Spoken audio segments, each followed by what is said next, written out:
కుట్టుకొని చచ్చిపోతా ఏం సార్ ఇదే ఏం సార్ ఇదే ఏం సార్ ఇదే అన్యాయం. నా పేరు మాగంట శాంతమ్మ. మా తూర్పు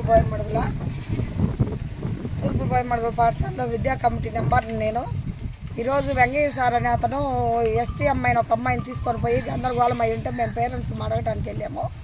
వెళ్తే మీ పాపం దేశం పోలేదు సంతోషించండి అని మా మేము కలబడి మమ్మల్ని ఇనప రాడ్లు తీసుకొని పొడవ పోయేసరికి గ్రామస్తులందరూ గలబా చేశారు.